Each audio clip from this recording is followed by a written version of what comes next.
একটা খ্যাতি মানুষ ছিল। তার বক্তৃতা সারা জীবন আমরা শুনেছি। তার বক্তৃতা শুনলে মানুষ চোখ দিয়ে পানি পড়ত।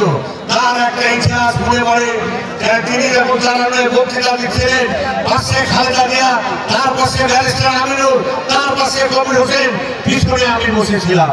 তিনি যে কথাগুলো ম্যাডামকে দিলেন, বললেন, সাহস দিলেন, সেই নেতার জন্ম আর বাংলাদেশে হবে না। বাংলাদেশের খাদ্য সমস্যার সমাধান হয়েছিল, খাদ্য সমস্যা ছিল। ম্যাডামকে তিনি বললেন, অবশ্যই আপনি কোনো চিন্তা করবেন না, আপনি অচিরেই খাদ্য আপনার বাংলাদেশে আসি করবে, তার ব্যবস্থা সমস্ত আমরা করেছি। তখন ম্যাডাম ফটল ভাইকে বললো, এ কথা তুমি ঠিক বলছো? বলছে, হ্যাঁ ঠিক বলছে। তখন ম্যাডাম আশ্বস্ত করলো। ম্যাডাম তখন হাসির ফুটালো একটা মুখে। তারই মেয়ে আজকে ভোটে দাঁড়াচ্ছে। আপনাদের সমস্যা কোথায়? আপনাদের কিসের সমস্যা?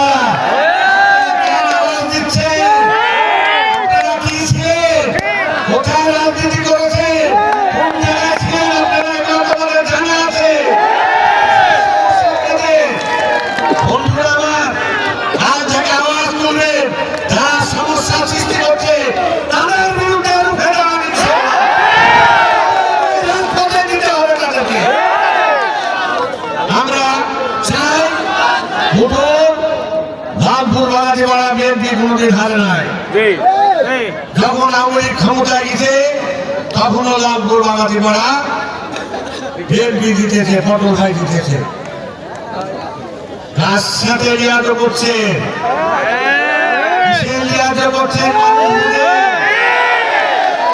আপনাকে ভোটে দিতে পারবে না,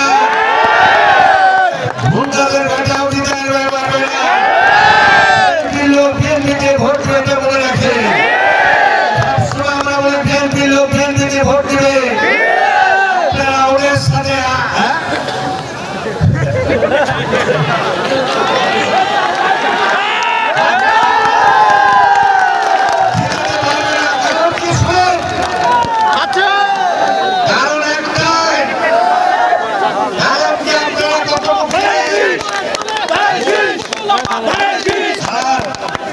মুমতাজ আমার মামা হয়, ওই মুশারফ আমার মামা, ভাই ভাই ভাই।